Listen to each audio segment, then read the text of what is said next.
Hi everybody, it's Martin from the Washboard Resonators. Now, Brian on Instagram was asking me last week, why does one of these 29 Triolians sound so much better than one of these Harmony-made National Trojans? I'm not even sure if they do, but in about 15 seconds we're going to blank out the screen, hear both guitars. I'd like you, the watcher, to tell us which guitar you think sounds the best. So the screen is blank. I'm holding, let's just say, guitar A, and I'll play both twice. So here's guitar A now.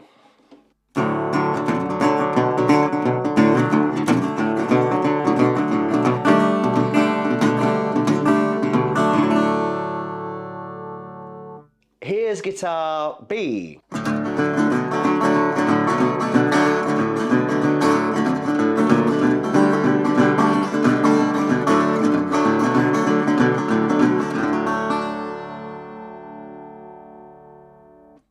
So that was me chunking through some sort of lower chordal stuff so we can hear the grunt of these guitars. Let's try some slide stuff now with the top strings ringing out. So guitar A.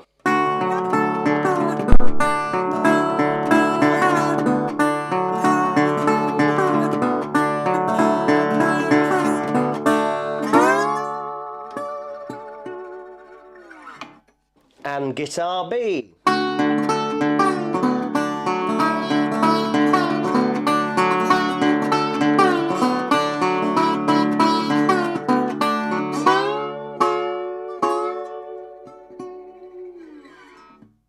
So there's some sound clips. Pop in the comments, did you prefer guitar A or B? I will reveal which guitar is which at the end.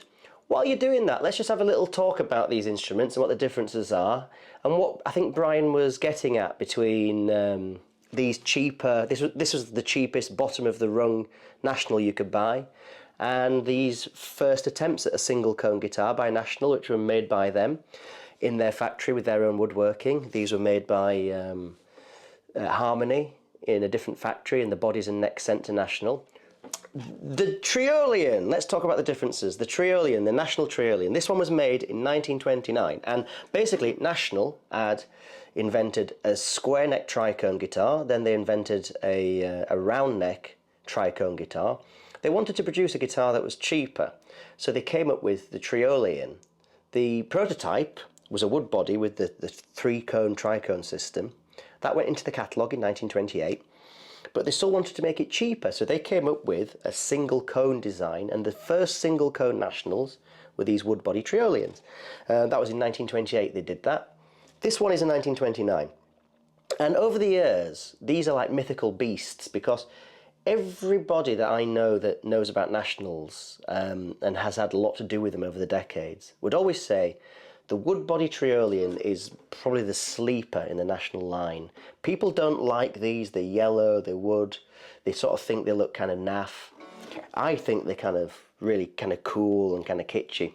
But they'd always say, you know, these people would always say to me as a sort of newbie to this stuff, they say, man, you know, the wood body Triolian, they sound the best, you know, or one of the best sounding guitars. What Brian was alluding to, because Brian's got a Resonator, which is the same as this with different F-holes, he said, you know, why is it that these guitars are significantly better than these?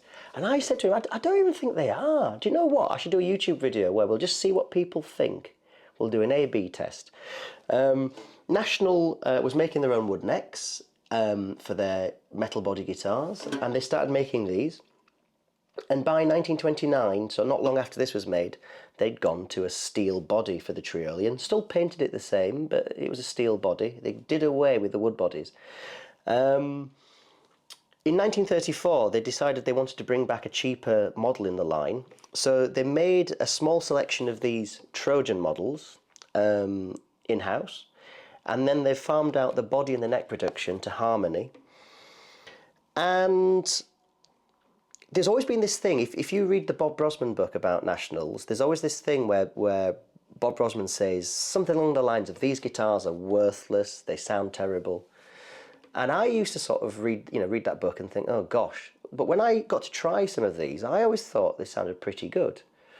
I do think they get a bit mushy in the low end sometimes, but they've got a sound, and they sound really big and full and powerful if they're set up right. This one had a rebuild. It's got a Highlander pickup fitted, and I use it on stage on a weekly basis when I'm doing either background gigs where I just need to be quiet, or with my trio, Lead City Stompers. This one, I've always wanted one of these. It's waiting for some work. But yeah, basically the differences are really, this one has a neck stick, this one just has like a dovetail joint that fits into the thing. And I think a lot of people would claim that a guitar like this with the neck stick should transfer the vibrations through the body. Is it a fair test? They've both got 13 gauge Diodarios, but this one's a 12 fret with a normal national width body. This one's a 14 fret, and I think you can tell when they invented these guitars, the 14 fret, the plywood backs and sides, they were trying to make the body wider just to get a bit more frequencies, like lower frequencies. So let's conclude this video. There's some differences. That will have given you time to put down whether you prefer A or B. Don't put in the comments which one it is which one is A or B when I reveal shortly, because I did a comparison between a newer National Resophonic guitar and a genuine vintage National guitar. And people still comment on that, which one they prefer, A or B, after about 3 or 4 years. I still get those, I wake up in the morning and people are commenting on that. So let's not spoil it for people. So they can just genuinely see, be led by your ears, not by the fact that this guitar in a vintage guitar shop is probably worth 3 times the value of this one. The reveal is this though.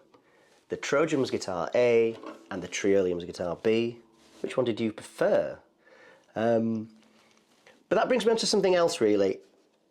I've got some little notes on the floor here, and it's because Brian mentioned this. I thought that's a good idea for a video. I've got the 2 guitars, and I just, for my own interest, would like to see. So if you would like any kind of videos that might be useful for Resonator guitars or blues music, pop it in the comments, because I'm looking for ideas to start shooting some more videos now.